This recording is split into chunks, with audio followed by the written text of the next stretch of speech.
They mocked human emotion. Then it saved their empire part. 1. The summons Admiral Ilara Frost stood rigidly before the towering doors of the Galactic Council's high chamber, her weathered face betraying nothing despite the weight of this moment. Earth's first official representative to be granted an audience, she carried the fate of humanity on her shoulders. The waiting area was a marvel of alien architecture, a ceiling so high it disappeared into shadows, walls that seemed to shift colors with her breathing, and gravity that felt just slightly off. 6 armed guards surrounded her, their bodies covered in gleaming armor that revealed nothing of the species beneath. "The Council will see you now, human," intoned a crystalline being, its translucent form shifting like liquid glass. Its voice echoed directly in her mind rather than through the air. The massive door, carved from what appeared to be a single piece of iridescent material, swung open silently, revealing a vast amphitheater. Hundreds of alien representatives from across the galaxy sat in tiered rings around a central platform. The air hummed with untranslatable whispers and the subtle electromagnetic communications of species beyond human comprehension. Frost stepped onto the platform, suddenly bathed in harsh light from above. The chamber fell silent. "Representative of Earth," boomed a voice that seemed to emanate from everywhere at once. "You stand before the Nexus Imperium of Fralmar, rulers of 12,000 star systems across 3 galactic arms." Admiral Frost scanned the chamber, taking in the bewildering variety of alien forms. Some appeared almost human, while others defied categorization, are beings of pure energy, creatures seemingly made of living crystal, massive tentacled forms, and things that her mind struggled to process. "For centuries, we have observed your kind from afar," continued the voice, "cataloging your behaviors, your conflicts, your emotional volatility." A ripple of what Frost recognized as laughter spread through the chamber. The universal translators embedded in her ears picked up fragments. Primitive, unpredictable, dangerous. "The Council has reached a decision regarding Earth's petition to join the galactic community," continued the voice, now identified as coming from a tall, slender being with 4 arms and skin like polished obsidian.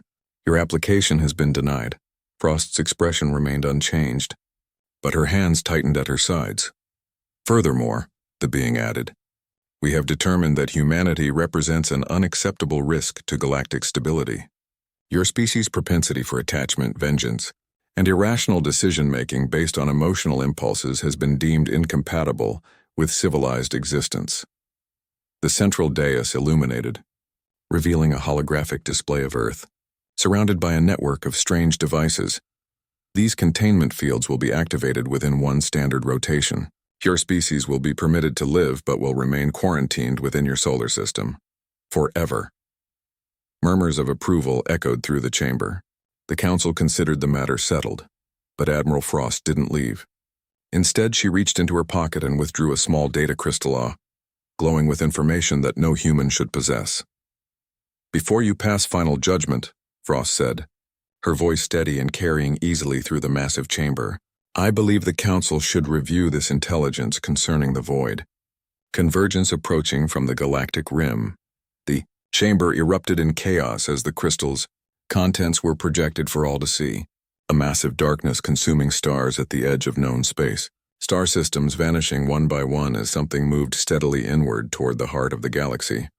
"We detected it 6 months ago," Frost continued calmly. "According to our calculations, it will reach Nexus Imperium space in approximately 18 months. And we may be the only ones who can help you stop it." The obsidian being stepped forward, towering over Frost. "Impossible. Our sensor networks span the galaxy. We would have detected any such phenomenon." "Your sensors are designed to detect what you expect to find," Frost countered.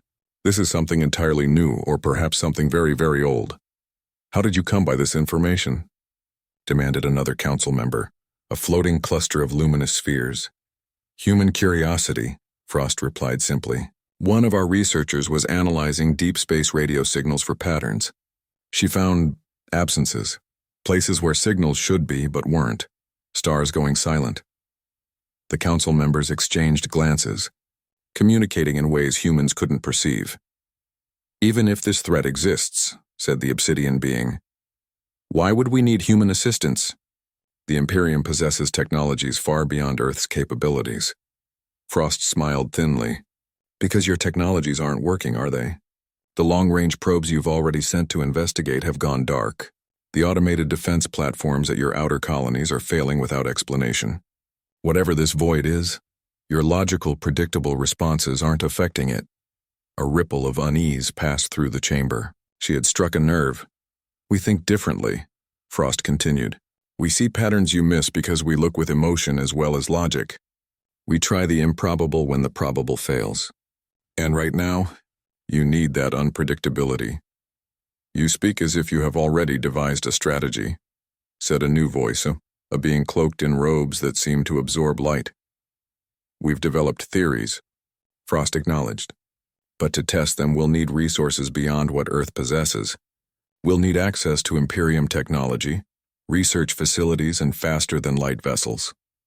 You expect us to provide these things based on unverified data? The obsidian being's voice held what might have been outrage. I expect you to act in your own self-interest, Frost countered. Verify our findings. Send your own expeditions. But when they fail AOs, and they will fail AOs, remember that we offered cooperation. The chamber filled with the rising sound of hundreds of species debating simultaneously. The Central Council members withdrew to a smaller chamber for private discussion. Admiral Frost waited, standing perfectly still on the platform for nearly an hour while the fate of humanity, and perhaps the galaxy, hung in the balance. When the council members returned, the chamber fell silent once more. We have reviewed your data, announced the obsidian being. Our preliminary analysis suggests there may be merit to your claims. Frost inclined her head slightly, acknowledging without celebration. A joint expedition will be assembled, the council leader continued. Earth will provide scientists and advisors. The Imperium will provide the vessel and technical resources. You will investigate this anomaly and report directly to the council. And the containment field? Frost asked quietly. A pause. Postponed. Pending the results of the expedition. Not cancelled, Frost noted. Just postponed. It wasn't everything she'd hoped for, but it was a start. We accept these terms, she said formally. This council is adjourned, announced the obsidian being. Admiral Frost, you will remain on our capital world to assist with expedition preparations. As the chamber began to empty, a small hunched being approached Frost. Its skin was pale blue, its eyes enormous and liquid. A clever strategy human, it said in a whispery voice. But I wonder, is this void convergence truly as dangerous as you claim? Or merely a convenient discovery when your species faced isolation? Frost met its gaze steadily. In 3 days, the star Proxima Halidian will go dark. Watch your sensors, then decide if we're being convenient or truthful. The alien's eyes widened slightly before it turned away.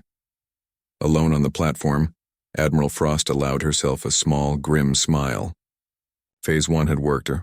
Humanity had bought itself time and a foot in the galactic door. But the true challenge lay ahead, because everything she'd shown the council was absolutely real. The void was coming. And despite her confident words, she wasn't entirely sure humans could stop it either. But at least they'd try something the Imperium never would. The irrational, the emotional, the unexpected. As she left the chamber, Frost sent a coded message back to Earth. Door open. Darkness real. Send the dreamers. The response came almost instantly. Dreamers ready. Expedition Heartfire begins. They mocked human emotion. Then it saved their empire Part 2, the Reluctant Alliance. 3 months after humanity's unexpected revelation, Admiral Frost stood on the observation deck of the NIS Defiant, Earth's first true interstellar vessel. Beside her, the Nexus Imperium's reluctant emissary, Magistrate Vexilor, watched Earth shrink behind them as they accelerated toward the stars. The ship was a marvel of combined technologies. Imperium engineering merged with human design elements. While the Imperium had provided the faster-than-light drive and power systems, humans had insisted on including observation decks, common areas, and other spaces that the logical aliens had deemed unnecessary, but eventually conceded to include. I still find it difficult to comprehend, Vexilor said, his 4 eyes blinking asynchronously, a sign of agitation among his kind. How did your primitive species detect the void convergence before our sensor arrays spanning thousands of light years? Frost allowed herself a small smile. We weren't looking for it specifically. We were looking for patterns, anomalies. One of our scientists was analyzing radio telescope data for Funawa hobby. She noticed something strange and pursued it because she was curious. Not because any algorithm told her to. Inefficient, Vexlor dismissed with a gesture of his upper limbs. And yet we found what your perfectly logical systems missed. Frost finished for him. The Defiant carried an unusual crew, 12 humans and representatives from 8 Imperium species, forming the first joint scientific and military expedition to study the approaching threat. The alliance was fragile, built on necessity rather than trust. On the bridge, Lieutenant Commander Marcus Rivera worked alongside the Imperium's chief strategist, a being called Thelax whose species communicated primarily through color shifts across their translucent skin. Your proposal is illogical, Thelax pulsed in angry reds and oranges. We cannot approach closer than 5 light minutes to the anomaly. Sometimes you have to get a little burnt to understand the fire, Rivera argued, leaning over the tactical display. My gut says we need direct sensor readings. Your digestive organ has input on scientific methodology? Thelax's skin flashed in patterns that the translator rendered as disbelief and mockery. The human crew had grown accustomed to such reactions. The Imperium species had engineered emotional responses out of their societies over millennia, seeing them as inefficient and dangerous. Logic, predictability, and order were their guiding principles. The exact opposites of the human qualities they found so disturbing. The ship shuddered violently, throwing everyone off balance. Alarms blared throughout the vessel. Report, Frost commanded, rushing to the command console. Spatial distortion, Admiral, the sensor officer responded. We're being pulled off course. The void. It's not where we predicted. It's changing direction on its hunting. The view screens filled with darkness. Not the absence of light, but something that seemed to devour it. Tendrils of nothingness reached toward the ship like hungry fingers. It's intelligent, Rivera whispered. And it knows we're watching. Vexlor's exoskeleton paled. Impossible. The models didn't account for sentience. Maybe that's because you removed emotion and intuition from your equations. Frost suggested quietly. Sometimes the universe doesn't follow mathematical rules. Sometimes it follows something deeper. The ship's engines strained as the pilot attempted evasive maneuvers. The darkness followed, seemingly curious about this vessel that had deliberately sought it out. All stations. Emergency Protocol Sigma 9, ordered Frost. Prepare to deploy the resonance probe. This was the moment of Trutha, the experimental device that Earth scientists had designed based on their theories about the void. While the Imperium had contributed the hardware, the operating principles came from human intuition. Admiral, that device is untested, protested Vexlor. The power requirements alone could disable our shields. Sometimes you have to risk everything to learn anything worthwhile, Frost replied, nodding to Rivera. The lieutenant commander initiated the deployment sequence. From the underside of the Defiant, a small probe launched toward the approaching darkness. Unlike conventional probes packed with sensors, this one contained something the Imperium scientists had found puzzling: recordings of human brain activity during various emotional states. Probe is away, reported Rivera. Activation in 3, 2, 1. The small device lit up, emitting not energy beams or scanner rays, but patterns modeled after human emotional responses. Fear, joy, anger, love, helpers cycling through the spectrum of human feeling. For a moment, nothing happened. Then, to everyone's astonishment, the tendrils of darkness paused in their advance. They seemed to reach toward the probe, examining it with something like curiosity. It's responding to the emotional patterns, Frost said softly, just as we theorized. The bridge crew watched in stunned silence as the void began to mirror the probe's emissions, creating its own versions of the emotional patterns, carrying imperfect copies that nonetheless showed comprehension. It's learning, Rivera said, communicating in the only language it understands. Then, without warning, the probe's signal changed, locked into a single emotional pattern, intense fear. Before anyone could react, the darkness surged forward, engulfing the probe completely. Pull back, ordered Frost. Maximum thrust. The ship lurched as its engines strained against the pull of the void. For several terrifying seconds it seemed they wouldn't escape. Then gradually the Defiant began to pull away, the darkness receding behind them. In the sudden quiet of the bridge, Frost turned to Vexlore. It reacted specifically to fear. Did you see that? It ignored the other emotional patterns but responded immediately to fear. The magistrate's exoskeleton had taken on a grayish hue, the closest his species could come to showing shock. I observed the correlation, he admitted. Fear is a primal response, said Dr. Amar Ndiaye, the human quantum physicist who designed the probe.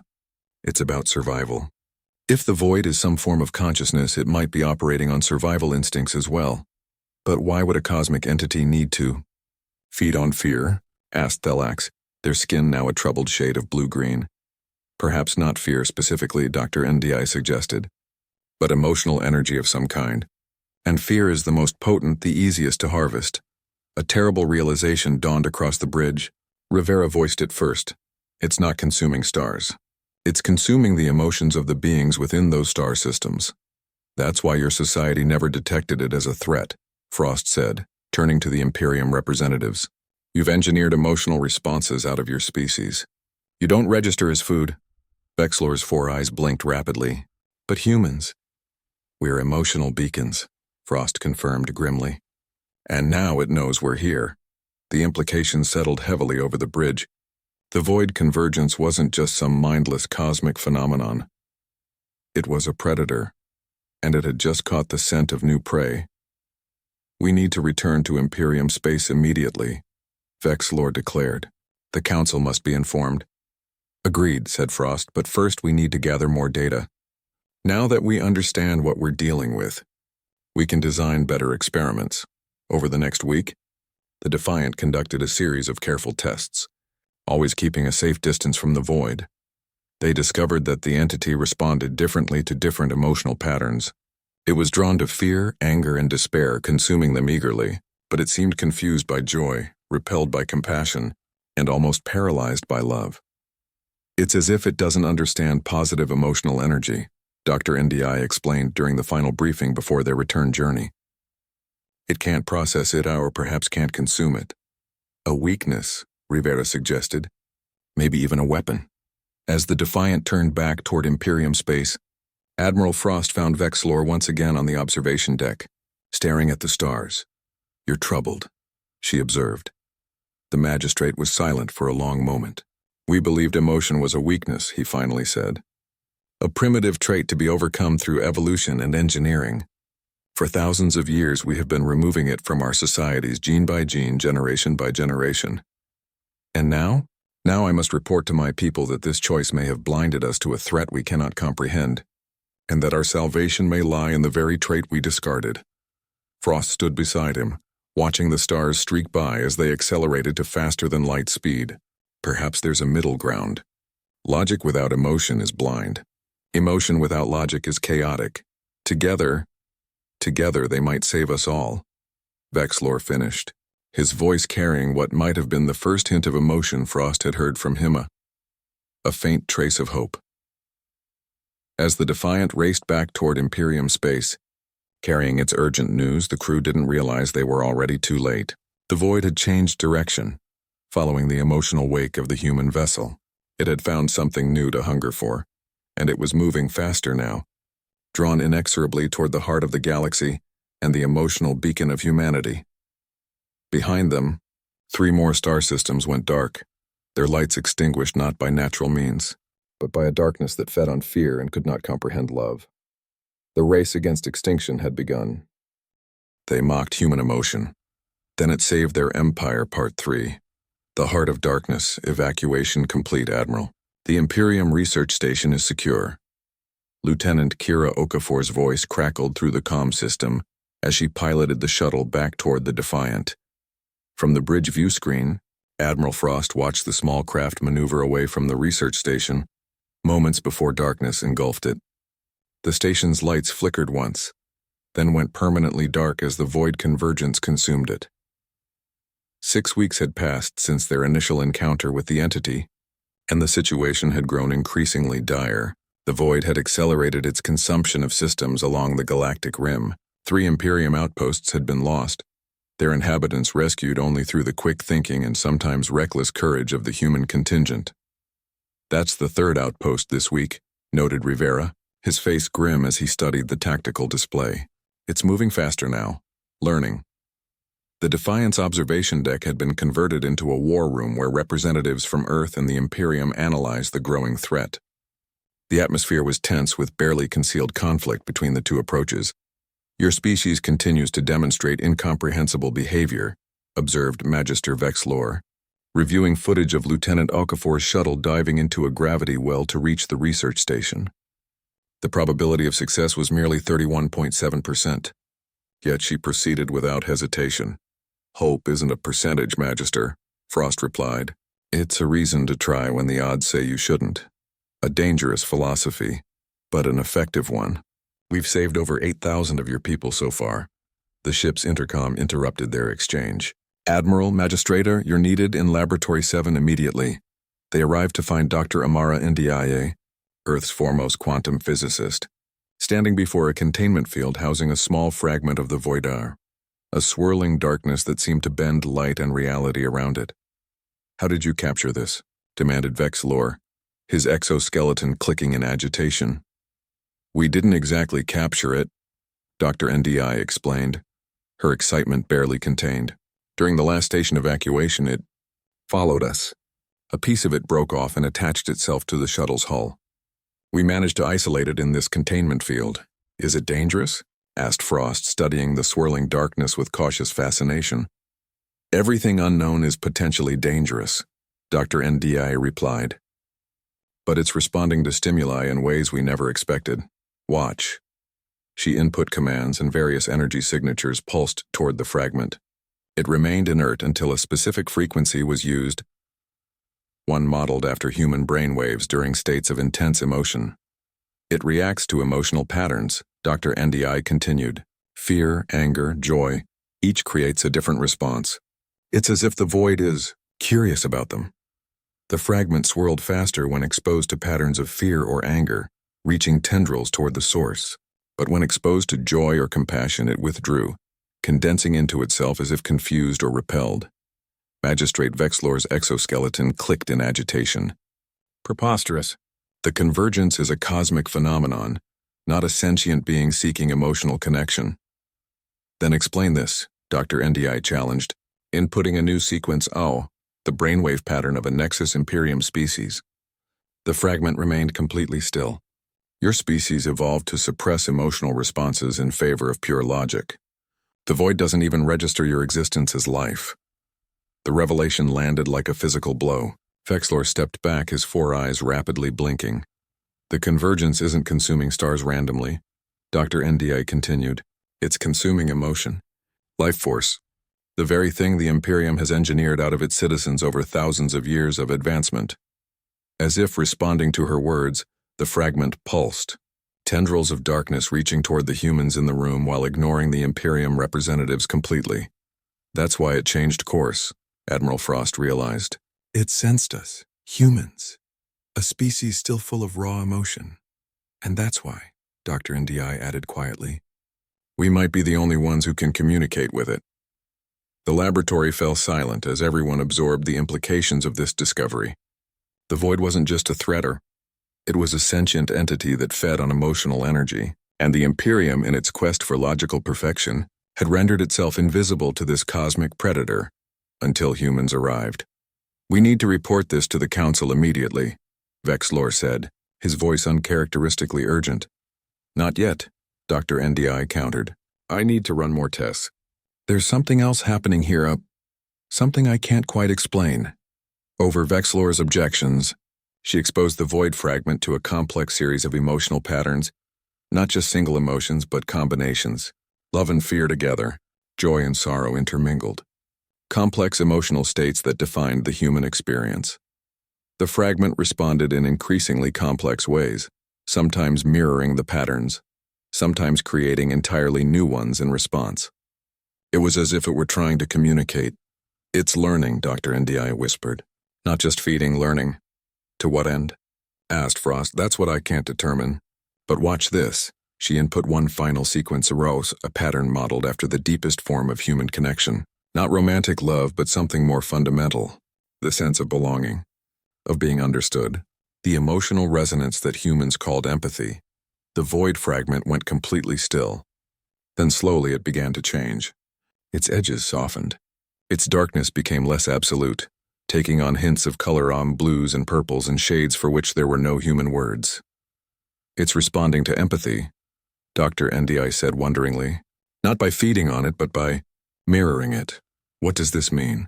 Asked Vexlor, his scientific curiosity temporarily overcoming his alarm. It means, said Dr. NDI, that we might be able to communicate with it, to understand what it wants or what it needs, and perhaps find a way to coexist rather than simply fighting it.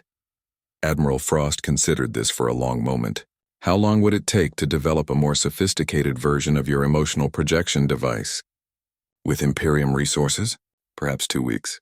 But Admiral, we don't know if Do it, Frost ordered, and prepare for Phase 2. As they left the laboratory, Vexilor confronted Frost in the corridor. What is Phase 2? He demanded. I was not informed of any such plan.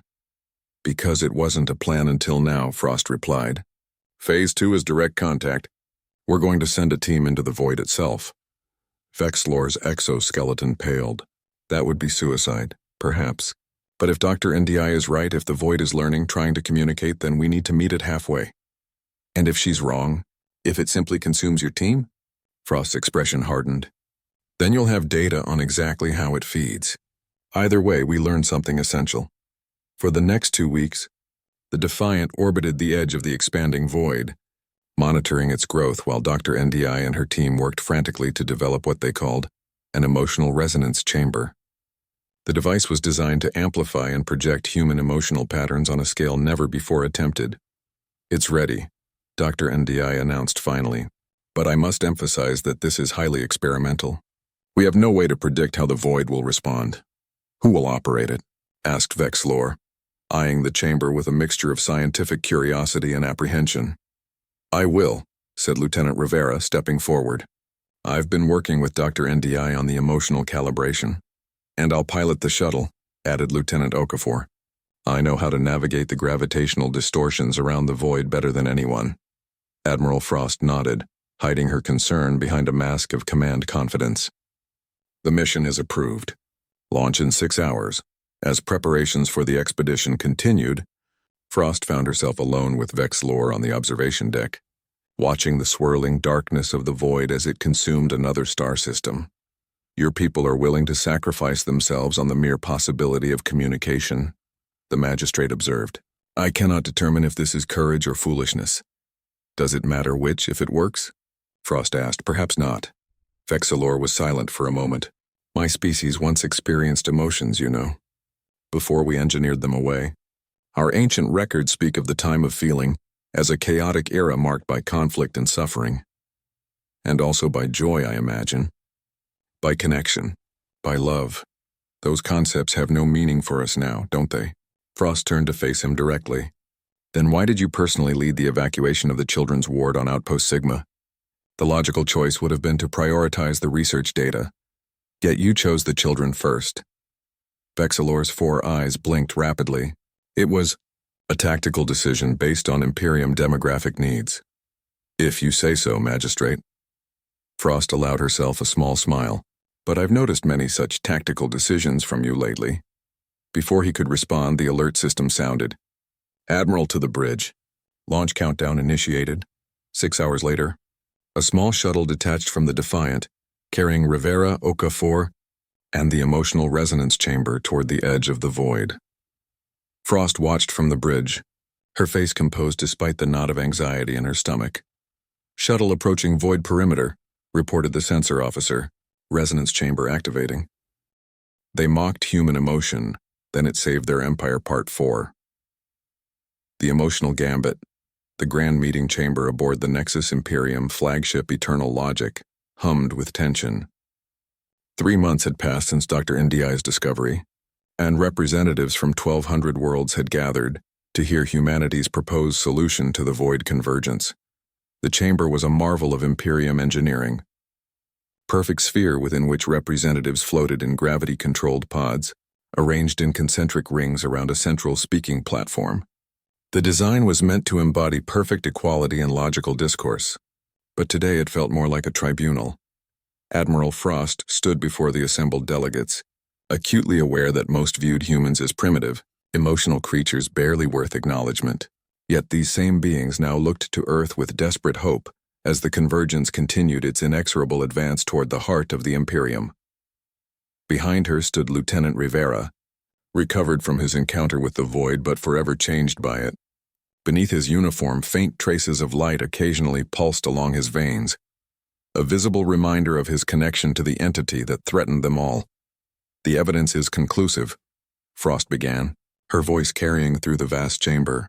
"The void convergence is attracted to emotional energy, yet repelled by certain emotional frequencies. Our research indicates it's a form of cosmic consciousness, seeking specific types of emotional resonance. Displays activated around the chamber, showing the results of hundreds of experiments conducted on void fragments. Data streams indicated how the entity responded to different emotional patterns, feeding on fear and despair while recoiling from joy, compassion, and certain forms of love. The Imperium has spent millennia engineering emotion out of your societies," Frost continued. "You've created artificial stellar barriers, logic-based defense systems, and antimatter weaponry, none of which affect the void. But we've discovered something that does." She nodded to Dr. Ndiaye, who activated a holographic projection showing a device unlike anything the Imperium had seen before. "We call it the Emotional Resonance Array. It amplifies and projects human emotional patterns out, specifically those the void avoids. With enough of these devices strategically placed, we can create a barrier the convergence cannot penetrate, potentially pushing it back from Imperial space entirely." Murmurs rippled through the assembly, some of disbelief, others of hope. High Magistrate Vexlor rose from his position on the council dais. "You propose to save our civilization with feelings?" His tone carried what would be mockery if his species still permitted such expressions. "I do," Frost answered simply, "and I'll need 5,000 human volunteers to power the arrays." "Impossible," declared another counselor. "We cannot allow such a concentration of emotional beings within our core systems. The cultural contamination alone would be preferable to extinction," Frost interrupted. "The arrays require living, feeling humans to function. Each volunteer will be placed in a specialized chamber that amplifies their emotional output. For this to work, we need humans experiencing genuine emotion, not simulated, not recorded." The chamber erupted in debate. Admiral Frost watched calmly, having anticipated the resistance.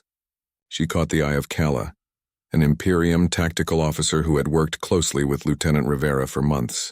Despite her species' supposed emotional suppression, Frost had noticed subtle changes in the aliens' behavior, curiosity about human reactions, questions about jokes, even attempted humor. "There is another option," Frost said when the chamber quieted. "We could teach you to feel again." Absolute silence fell. "Your ancestors possessed emotions before they were engineered out.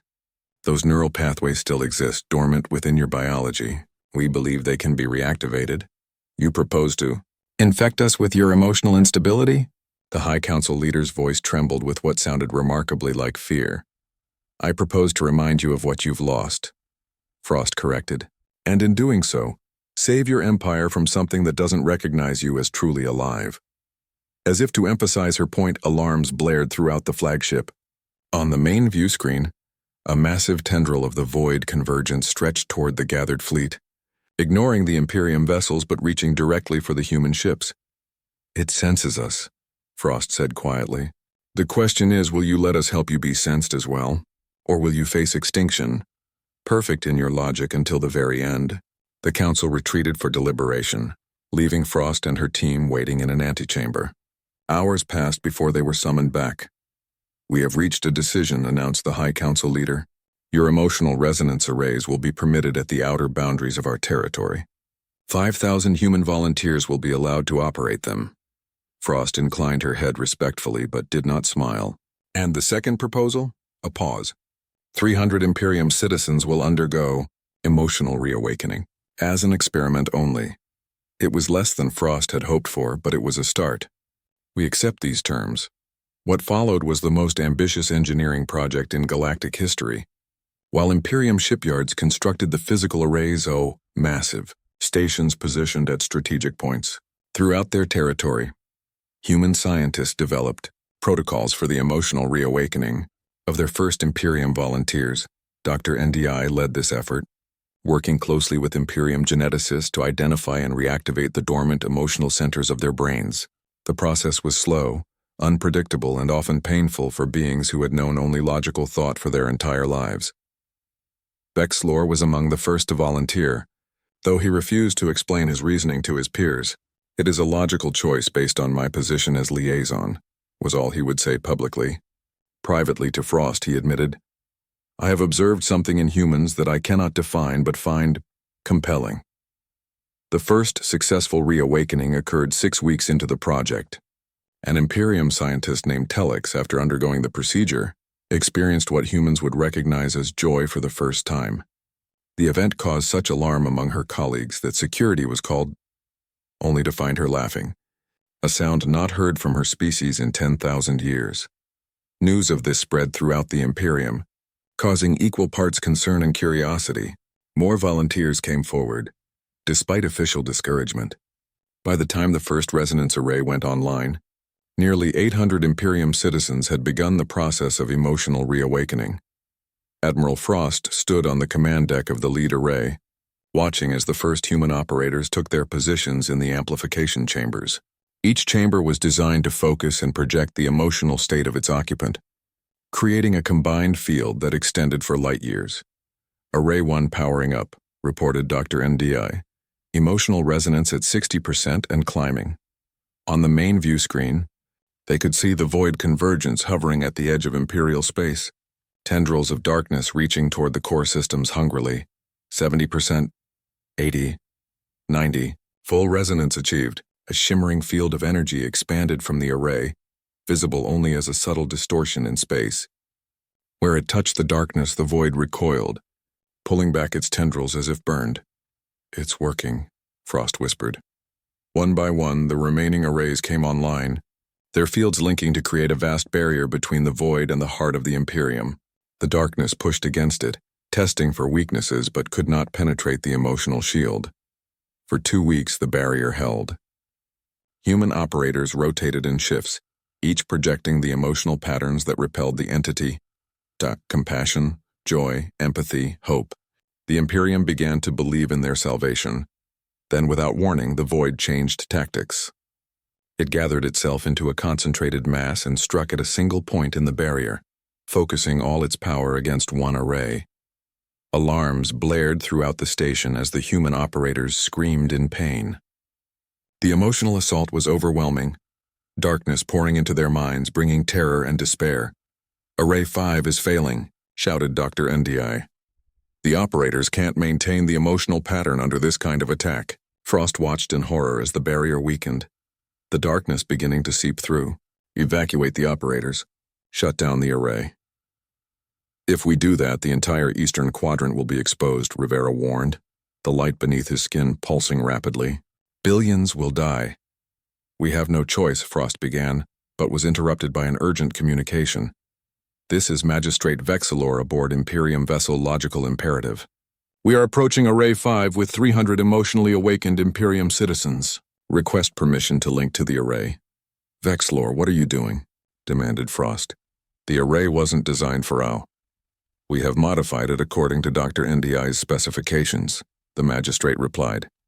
His voice sounded different, vibrant with something that might have been excitement or fear. "Our emotional patterns are unpracticed but genuine." Before Frost could respond, Vexlor's ship docked with the failing array. Monitors showed the 300 Imperium volunteers connecting to the amplification chambers, replacing the exhausted humans. "Emotional resonance stabilizing," reported Dr. NDI in astonishment. They're doing it. They're projecting emotional patterns the void can't penetrate.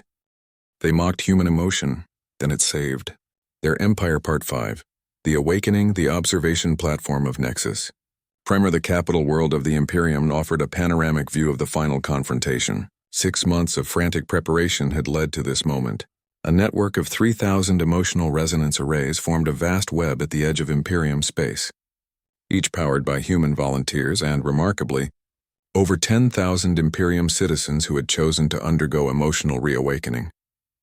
The platform was crowded with officials from both Earth and the Imperium, all watching in tense silence as the transformed void approached. What had once been absolute darkness now shimmered with colors that had no names in any language, pulsing with a rhythm that seemed almost like breathing. Admiral Frost stood beside High Magistrate Vexlor, who appeared subtly changed. His exoskeleton displayed hints of iridescence, a trait not seen in his species for generations, rumored to be connected to emotional expression. Small movements of his face that would have been impossible months ago now came naturally. The slight widening of eyes in concern, the tensing around his mouth in concentration. The first wave of the convergence will reach the array network in approximately 17 minutes, reported Lieutenant Commander Rivera, who had become something of a legend among the Imperium forces for his intuitive battle tactics. Rivera's appearance had changed dramatically since his encounter with the void. Patterns of light moved constantly beneath his skin, following his circulatory system. His eyes sometimes shifted color when he experienced strong emotions, and sensors detected unusual energy patterns emanating from him at all times. Are the resonance patterns synchronized? Frost asked. Yes, Admiral. All participants are projecting the emotional frequency we've designated Pattern Sunrise, a combination of hope, determination, and what Dr. NDI calls defiant joy.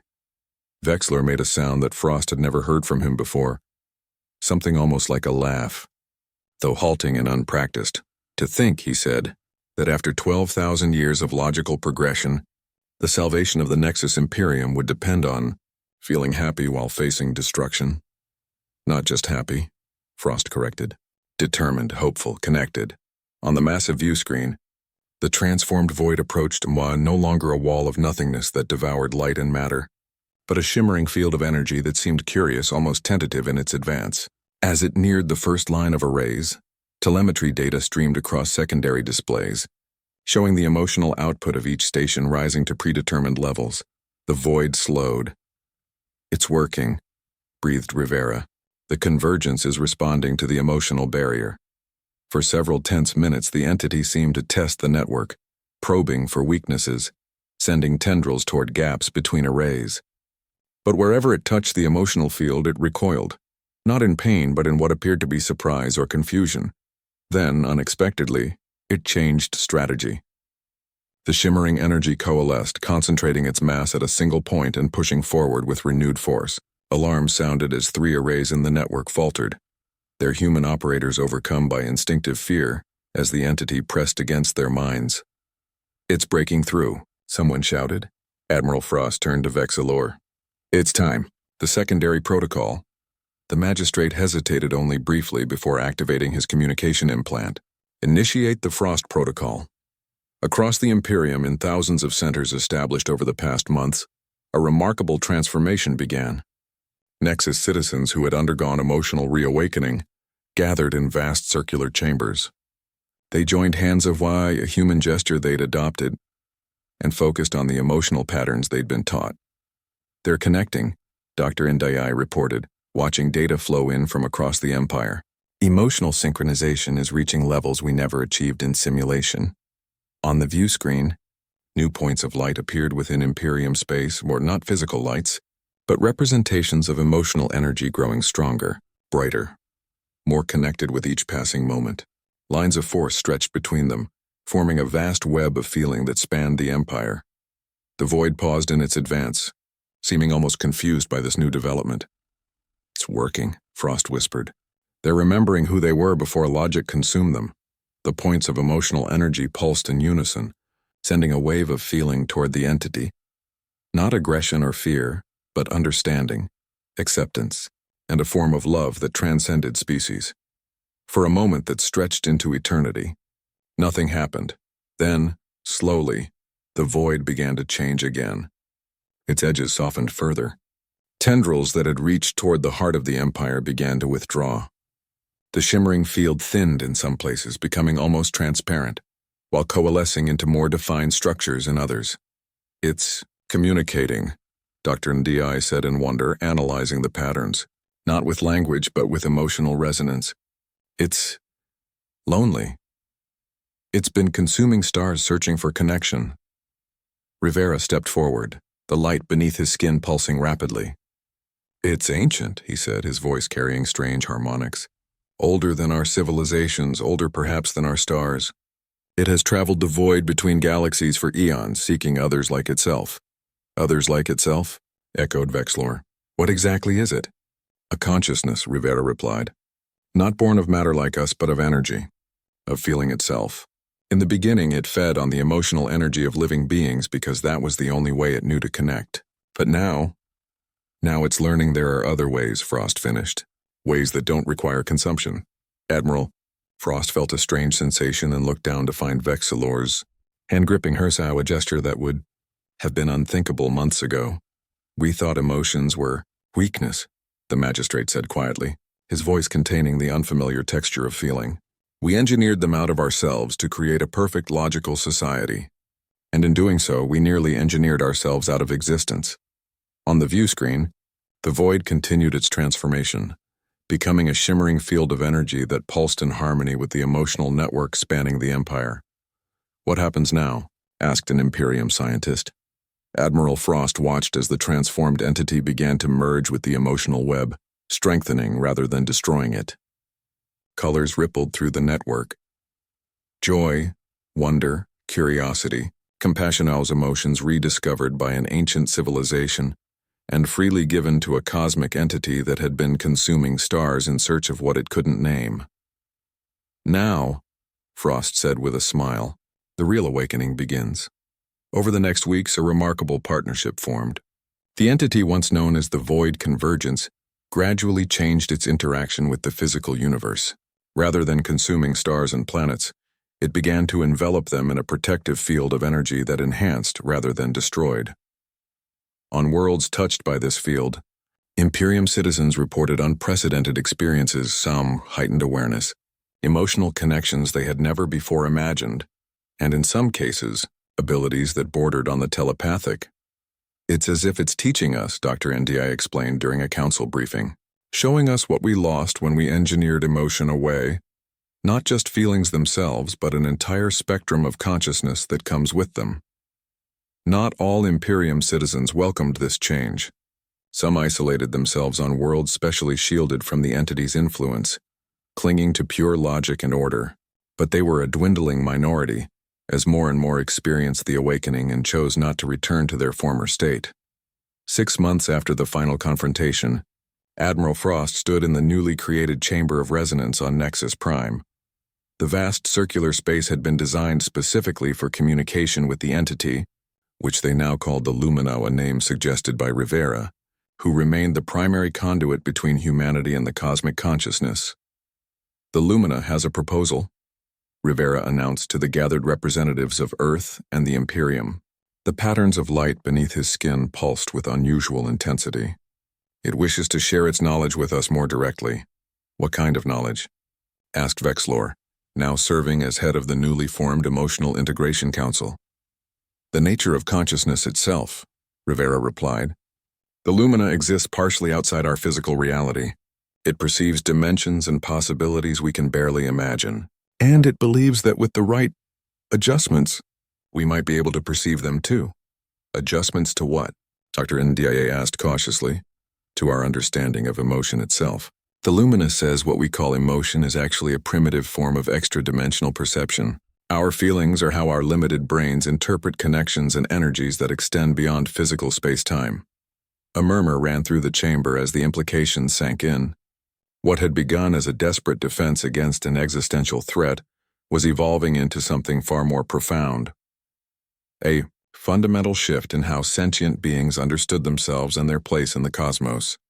Admiral Frost, scheduled to return to Earth within days, found herself unexpectedly reluctant to leave. The transformation of the Imperium fascinated her, a civilization relearning what it meant to feel after millennia of emotional suppression, rectly functional aerosol. Clean lines and logical spacing aros now organic forms flourished. Fountains shaped